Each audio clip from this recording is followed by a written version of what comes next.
tú prácticamente fuiste pionera en atender varamientos de cetáceos en Yucatán. ¿Cómo fue tu primera vez enfrentándote a estos varamientos? Creo que ha sido una de las experiencias más difíciles para mí, mi primera vez en varamientos. Cuando hablo de mi primera vez en varamientos, quiere decir que jamás en mi vida había yo escuchado hablar de un animal varado. Sí. En mi vida, yo no sabía siquiera que eso existía. Y un día recibo una llamada de una bióloga que trabajaba en la Secretaría de Ecología del Estado. Me dice, Diana, ¿a ti que te gustan los delfines? Necesito que vengas ahorita, corriendo, de una vez. Y yo, ¿qué pasó? Ven, no hagas preguntas, ven, pero ya. Bueno, llego a verla. Yo todavía era estudiante, estaba yo creo en mi último año de la carrera. No, en el penúltimo, de hecho, en el penúltimo. Y cuando llego me dices que tenemos una cría de delfín varada en tal lugar. Me parece que era en Cisal. Está como a 2 horas más o menos de la ciudad. Y digo, ok, ¿qué van a hacer con ella? Para eso te traje, para que tú nos digas qué hacer con ella. Esa fue mi primera experiencia. Y bueno, de momento, ¿qué se me ocurre? Enviar correos y decir a la gente que sabía yo que podía trabajar con mamíferos marinos, ¿qué hago? ¿Sí?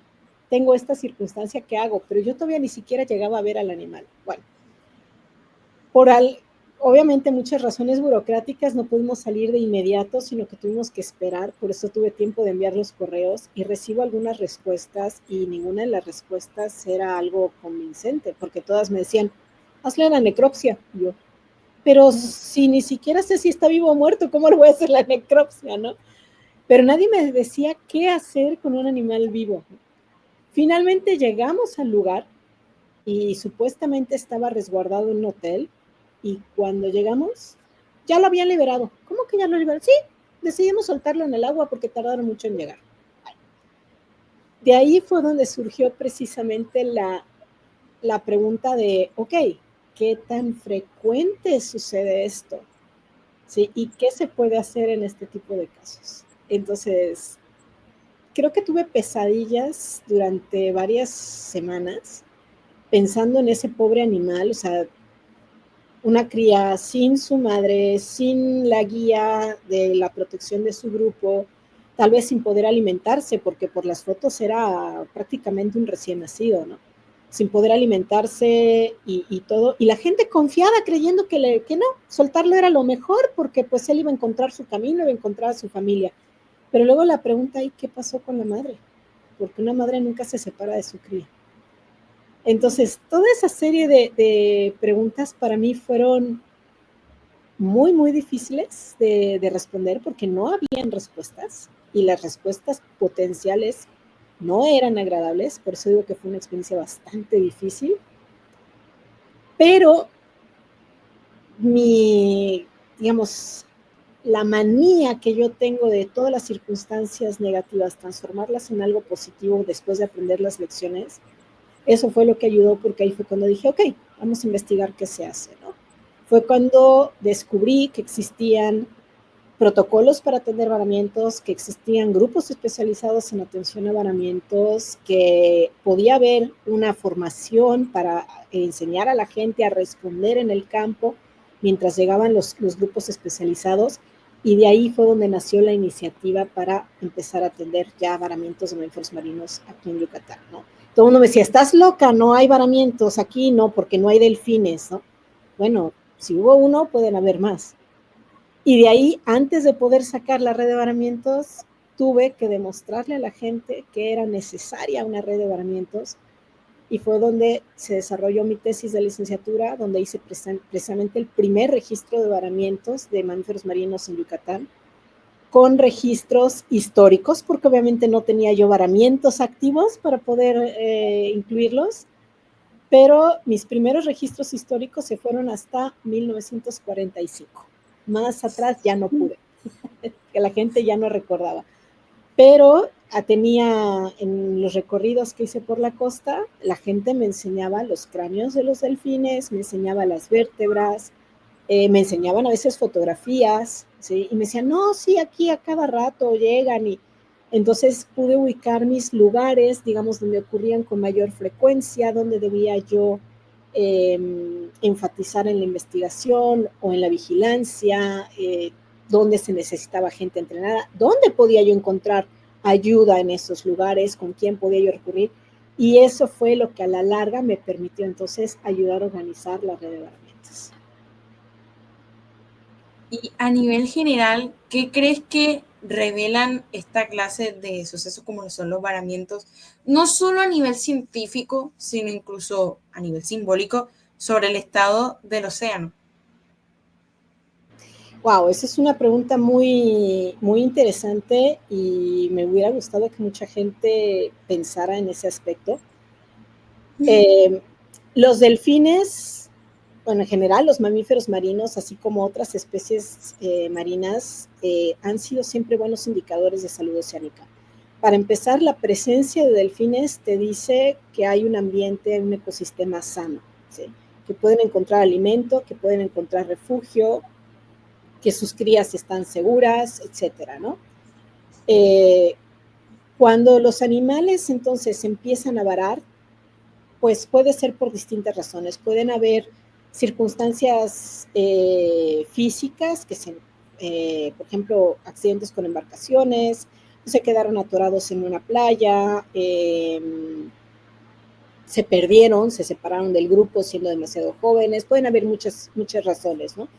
Pero otras razones nos van a decir si el ecosistema está sufriendo cambios mucho antes de que nos puedan afectar a nosotros como poblaciones humanas.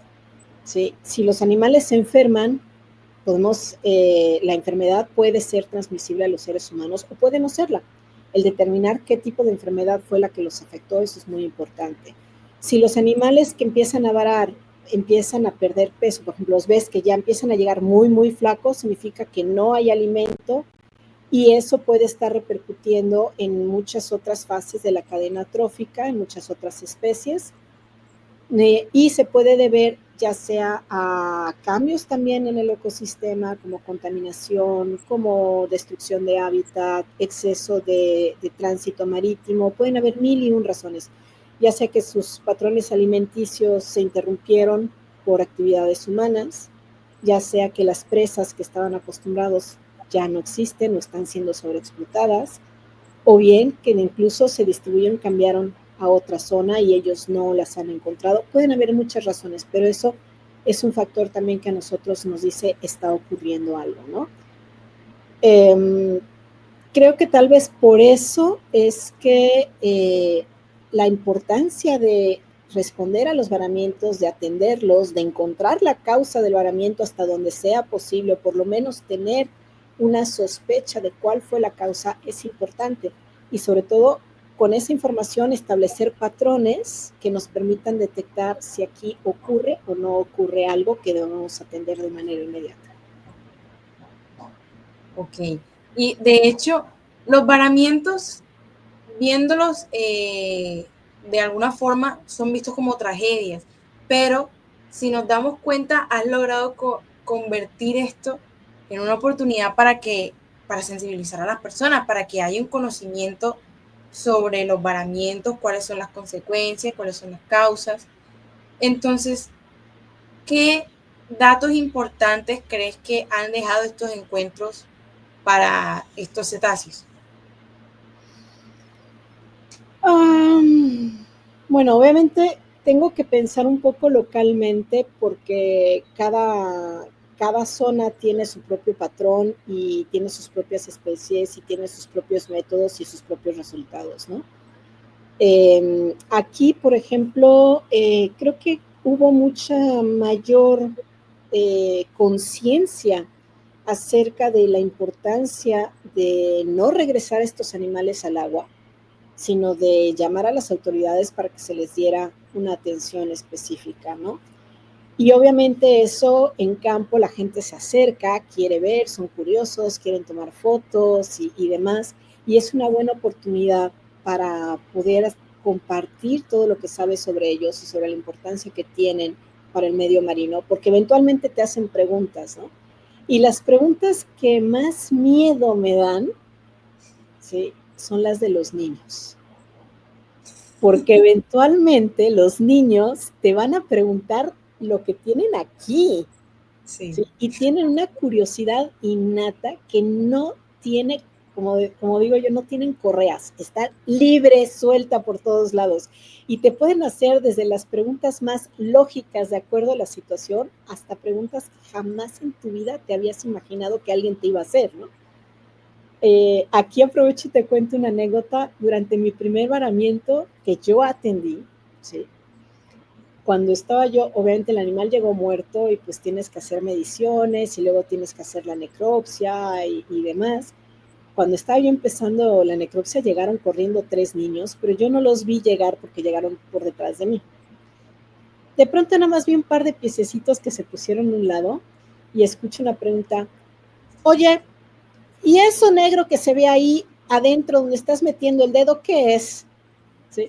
Y volteo a ver y me encuentro un niño comiendo unas papas fritas, ¿sí?, mientras yo estaba haciendo la necropsia. Obviamente, imagínate lo más desagradable que puedas, y el chiquito traga y traga. Yo no supe qué contestarle, pero no supe qué contestarle, no porque yo no supiera el objeto negro o la parte negra que él preguntaba, sino porque en mi cabeza yo decía, bueno, ¿cómo puede estar comiendo y estoy haciendo esto? Yo Y no cuando comería. me quedé callada, yo no podría, pero él estaba traga y no paraba. Tenía una bolsa así de grande de papas y estaba dale y dale, como con quien va al cine con su cajita de palomitas, ¿no? Y luego el niño, la cara de decepción porque yo no le contestaba, porque yo estaba tratando de entender la situación, dice, no sabes. Y se da la media vuelta y se va. Ay, son tan transparentes.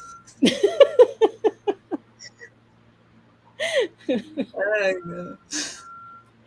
Pero bueno, eso te enseña muchas cosas y es que siempre tienes que tener una respuesta a la mano. No importa que no tengas la respuesta a la pregunta, porque no entiendes la situación y no entiendes qué quieres saber, ¿sí? Algo tienes que contestar, ¿sí? Y es una buena oportunidad también para compartir información acerca de ellos.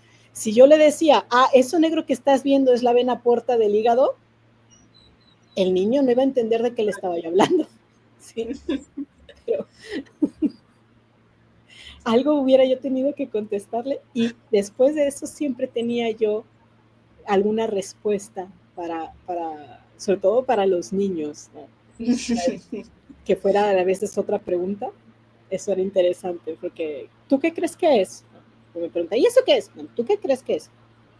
No sé, por eso te pregunto. Digo, entonces crees que si yo te pregunto es porque yo tampoco sé. Uh, a lo mejor. Entonces, ¿para qué me preguntas? Es que creo que tú sabes. Ok. Entonces, bueno, mira, ven, esto es esto, esto es esto, esto es esto. Ok, ya, yo estoy tranquilo, estoy contento, ¿no? Entonces, pero siempre hay que tomar esa oportunidad para educarlos un poquito en el sentido, no porque estén mal educados, sino porque tú tienes información desde el punto de vista científico, tienes información privilegiada que ellos a lo mejor si no se topan contigo jamás van a tener.